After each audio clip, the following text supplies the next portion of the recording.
Dan Lok is an author, internet marketer, speaker, and is known as being the king of high-ticket sales. He went from being a broke immigrant who didn't speak any English and failing at 13 different businesses to becoming a self-made millionaire. And today we're going to learn his best advice on why you should choose skills over a degree. Rise and shine, it's Entspresso time. I wake up every morning. Espresso keep me going. I wake up every morning. Hey, it's Carmichael, and every morning I bring you a shot of Entspresso to help you believe in yourself more and start your day with confidence. So good morning, I believe in you, and let's do this. Over to you, Dan Lok. You need to think about, okay, maybe it's not just a degree, that piece of paper. Skills are more important. Nowadays, companies are looking for skills. They hire skills, not just that piece of paper, that degree. They know that it's not enough. That is like a lot of time. Just because you have a degree, it doesn't mean you have common sense, and it doesn't mean you have skills. See, degree only means that you know something. You passed these exams, right? You have done these courses. That's all it means. Skills, on the other hand, means not just you know something, it means you could do something. Meaning that you have the ability, the capabilities to produce a certain result. Depends on what kind of skill sets do you have. And skills are transferable. It's not limited to just one industry and one company. So whatever skills that you've developed, you can transfer to other industries if you want to. You must match your actions to your ambitions. Whatever you want out of life, your big ambitions, the things that you say that you want, you need to match those against your actual actions. Is what you're doing going to take you to where you want to go? So now let's talk about a degree. We're talking about matching your actions to your ambitions. There are some ambitions that require a degree. If you want to go be a doctor, if you want to go be a lawyer, if you want to be a professional that has designations, you have to have a degree. To be a doctor, you can't just go practice at a hospital and be a surgeon without having had a degree, right? You can have the skills. There's a lot of people I'm in Canada, there's a lot of people who've come from other countries in Canada and have amazing skill sets who were doctors back home and are here driving Uber and driving cab or doing something else because they didn't go through the process here of getting the degree. Those are really limited ambitions though. Those are really limited opportunities where there are some jobs where, yes, you have to have the degree and that makes the difference, regardless of your skill, almost. But for most things that you want, and especially if you want to be an entrepreneur, a degree is a backup plan. If you want to be an entrepreneur, you're not really going to learn much about how to be an entrepreneur in school, unfortunately. I remember being at University of Toronto. That's where I graduated. I did my 4-year program, Bachelor of Commerce, Bachelor of Finance, I don't remember. Finance and Commerce, business stuff is what I did. Did pretty well, had opportunities to do my dream job and make 6 figures right out of school. Awesome opportunity. Decided instead to be an entrepreneur and start my own business. That was actually a really tough decision, but I didn't want to live with regret. I told myself I'd rather know and fail than not know. And so I expected actually to fail, but at least I wanted to know before I went off and got a corporate job. And luckily we didn't fail. I kept at it and we had a success.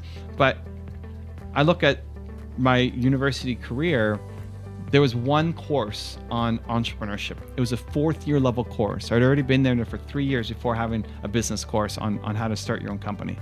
And it was taught by somebody who only had a part-time business. I was already running my business at the time, and I look at what everybody in my class wanted to do. They all had like coffee shop kind of business. Nobody was actually taking it seriously about building a business. Now, times have changed. This was 20 years ago. 20 years ago, that's crazy. I'm 40, it was when I was 20. That's crazy. But look at the people that you're learning from. Look at the professors that you're going to be learning from. Do you want their life? Somebody who's teaching entrepreneurship but only has a part-time business that isn't very successful in their own right, that's not the person I want to spend time with. That's not the person I want to learn from. And I've done 4 years now of education to get to this point. Now, I don't regret having gone to university. I see it as a good backup plan. I couldn't tell you with absolute certainty that when I was 19, I knew exactly what I wanted to do. the world was a little bit different back then, but still, I couldn't tell you, I know for sure I want to be an entrepreneur. I hate being an employee. I never want to have a boss. I couldn't tell you that that's who I was. And so I think going to school was actually good for me. I think having the degree was a great backup plan, that if my business idea didn't work out, I could go get a job as an investment banker. It's what I thought I wanted to do, was go be an investment banker. And so my ambitions at the time were unclear, right? When I talk about mapping your actions to your ambitions, my ambitions were unclear. I knew that I was an ambitious person, but I thought I wanted to be an investment banker. So it should have been, okay, go to university, get my degree, do well in school, and then go get that job. And then this whole entrepreneurship thing came up. And I had entrepreneurial tendencies, I think, my whole life, but it just wasn't something that most people did 20 years ago. And so I think it's a great backup plan. So if you are absolutely 100% convinced that you want to be an entrepreneur, then you probably won't get a lot of value from going to university. If you're not sure, then it could be a great opportunity to have a backup plan. And if you know you want to be a doctor or lawyer or something that requires that piece of paper, then you have to go off and do it. And don't feel guilty about it.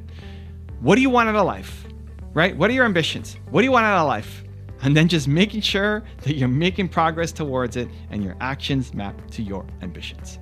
Now, how do you do it? I've got a 3-step process I think will help. But before that, a special message from Dan Lok. Hi, this is Dan Lok. I want to share with you a lesson from Evan Carmichael's new book, Built to Serve. This section is about making money from your purpose. You have to embrace that. If you never learn how to make money from your purpose, you'll always end up needing a day job, and your purpose will become a hobby. If that sounds like a great life to you, then I'm happy for you. If not, then you need to figure out a money-making model that makes sense, one that is consistent, one that is significant, one that can pay you so you can quit your job and succeed to the point where you are providing jobs for others and helping even more people. You see, money is nothing more than a byproduct of value creation. The more people that you serve, the more successful that you will be. So to have long-term success is not just built to last or built to sell or even built to scale. It is built to serve. And this book will teach you exactly how to do that. Okay, how do we do it? How do we map our actions to our ambitions? How do we make sure that we're making progress towards our goals and building the dream life that we want for ourselves? 3 steps, let's go. Step number 1 is get clear on your ambitions. What do you want? So many times we don't actually know what we want. We know what we don't want. You may know that you don't want to work at a job that you hate, or you don't want to do what your parents are doing. You don't want to do this job over here. But what do you actually want? You, not what your parents want you to do, or somebody else, or the pressure around you. You know, when I didn't go for those big jobs, my friends couldn't understand it. Like, you're not going for this job that we all want, and you're going to go start a business instead? That sounds crazy. It was a little crazy 20 years ago. What do you want? You know, and trying to get as clear as possible on what you want, and trying to be around people who are doing things so that you get experience and exposure to things so you can figure out what you want. But the clearer you are on your ambitions and what you want out of life, the easier it's going to be to actually build that plan. So step number 1 is get clear on your ambitions. Number 2 is plan it in your schedule. If you just have ambitions, but you're not taking any action towards it, you just have a hope. It's just a dream. And it's actually, this is where a lot of people get stuck. It could be really fun to live in dreamland. It's really fun to imagine a world that could be. It makes us feel good. Like, oh, I guess I could see it. I'm doing that. I'm here, and I'm taking on that project and helping these people. And, you know, this is what I bought. And it's so fun to plan. And then you don't do the work. You're not actually taking the action. So whatever you want out of life, you got to then put in your calendar. If it's not in your calendar and you're not doing it, and it's someday I'm going to get to it, you're never going to get to it. Someday is not a day of the week, right? If you hope you have the energy to do it, you won't have the energy to do it. You have to plan it. It's got to be in your calendar, and you got to put defenses up against it, because as you get older and more responsibilities, you're going to have different demands on your time. More people will want your time. More people will want you to do this and do that and do this and do that. And it's easy to get pulled in 1,000 different directions. And if you don't block off your time to say, no, this chunk of time is when I'm focused on building my life, my dream, what I want, then other people will champ all over your schedule because you don't respect your own time.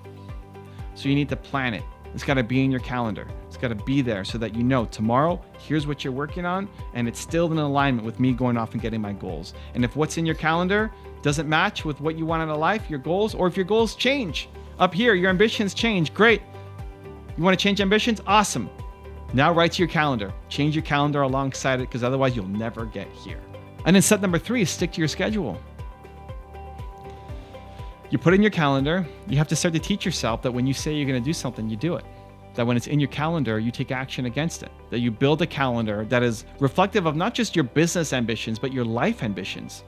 I have my daily walk with Nina, my daily meditation with Nina, time spent watching a show with Nina, my morning routine with Nina. Like I have my Nina stuff all planned into my calendar, as well as my business stuff, as well as this filming for you guys is in my regular Tuesday calendar. I'm filming this on a Tuesday. I don't know when this video is going to come up, but I film on a Tuesday, and that's my YouTube day.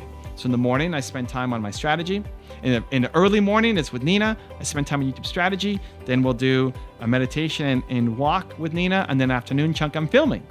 That's what I've gone through. After this, I'm going to hop onto a call. I'm going to have dinner with my wife. I'm going to stream on my gaming channel, and then I'm going to relax with my wife tonight. And all of that's in my calendar, all of it. So if you want to encroach on my personal time, it's as important as canceling on making YouTube videos, which I almost never do, right? So the life that I'm talking about, the ambition that I'm talking about is not just for your business. This is where we schedule our business things in, and we're really hesitant to cancel a business meeting. If you say you're going to show up for a business appointment, you're going to show up. But if it's just for yourself, you don't show up for yourself as you need to. If it's just for someone in your family or your spouse, you don't show up for them as you would for a business meeting. And I want to just raise the importance of everything to the scale of your business meeting. So you set a business meeting, scheduling a time with your wife, you said you're going to do something, or husband, or relationship, schedule time for yourself when you say you're going to do self-care. All of those are equal importance. Then when you say you're going to do something, you do it, because you're trying to build a great life for yourself and the people around you. Now, I've got a really special bonus clip that I think you're going to enjoy. But before that, question of the day, I want to know what's one change that you need to make to your schedule so you're better mapping your actions to your ambitions. Let me know what that is. Put it down in the comments below. And if you're still here watching, you made it this far, Believe Nation, guess what? We don't just watch videos here. We do something. We take action. And if that's you, and you promise right now you're committing to taking action in your life after watching this video, give me a hashtag Believe in the comments below, and also tell me where you're from. Again, one man's point of view, I'm not sure anybody is taking enough risk from 20 to 30. Yeah. It is the most interesting thing that I've been thinking about, which is it is never more practical to be disproportionately risky than from 22 to 30, yet everybody goes the other way because now they're the real world and it's time to prove something to their parents, to themselves, to everybody else, and everybody goes conservative. It is a huge mistake. We need to flip it upside down. Everybody should go ham from 22 to 30 and do a ton of ridiculous and figure themselves out. But on your own dime, not your parents. There's the parents clapping. So how I think about it is you should go and be rogue and get to know yourself and taste shit from 22 to 30, but you have to live by the ramifications of doing that. And the cost of entry of that is living with 4 people in a studio apartment, eating dog food and not having fancy shit. When you go and do that, but you're being subsidized by your parents, then you're living in a fake environment and you're super. Hi, this is Dan Lok. If you're a fan of Evan's work, if you want to know exactly how to model my success, I want to invite you to join me for a special online training. All you have to do is click on the link below. You can join me for absolutely no charge. So click on the link below and I will see you in class. If you want to change your life in 30 days, check out the series for free right here. And if you want more wisdom from Dan Lok, check out the video right there next to me. I think you'll enjoy it. Continue to believe, and I'll see you there.